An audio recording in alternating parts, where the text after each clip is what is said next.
kwamba wale watu wetu, narudia, hasa wale wa kada za chini, hebu tuwafanye wajisikie kwamba wako katika tume ambayo inasimamia utekelezaji wa mahakama.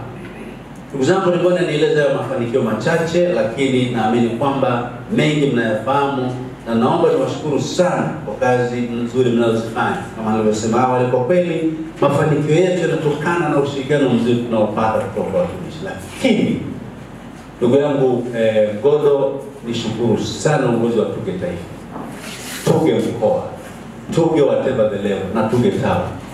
Tunakwenda vizuri, tunajisikia vizuri tunapokuwa na sisi, kwa sababu tunaamini kwamba mara zote wanasema kidole kimoja kivunji chawa. Tunaposhirikiana inakuwa ni jambo la maana. Miaka ile ya zamani unakuta sasa ni malumbano kati ya Tuge na watumishi na kadhalika, na hiyo haisaidii.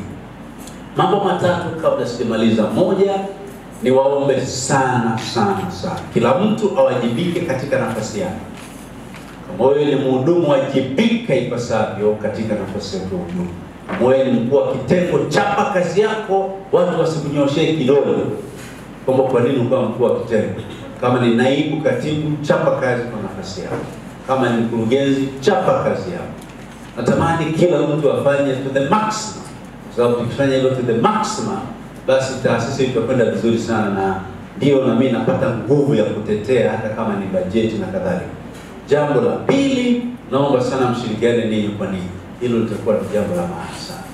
At any point in time, hatuwezi kufanana hata kidogo. Madhaifu yako, hata Mungu alivyotuumba, wengine warefu, wengine wafupi, wengine wembamba kama mimi, wengine wana vitambi.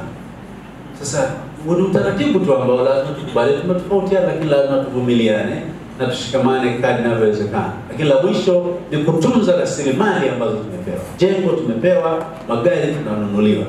Tume haifanyi biashara ya kutengeneza fedha, bali tume kwa wakati wote inapata fedha kutoka serikalini. Na sioni aibu kusema kwamba serikali inatuthamini. Ndugu zangu, haifanyi kazi peke yake ya kushughulika na tume ya utumishi wa mahakama, ina majukumu mengine mengi sana. Inapofika mahali serikali inasema bilioni 14.3 itatumika ili hawa watumishi wa tume ya utumishi wa mahakama wawe na jengo, haimaanishi hawana kazi ya kufanyia fedha hizo. Na bila kusahau kwamba tayari bilioni 12.44 zimeshatolewa. Maana yake mkandarasi hatudaiani kwa namna, kwa sababu ile fedha nyingine kwenye DLP, Defect Liability Period. Kwa hiyo naomba tutunze zile rasilimali.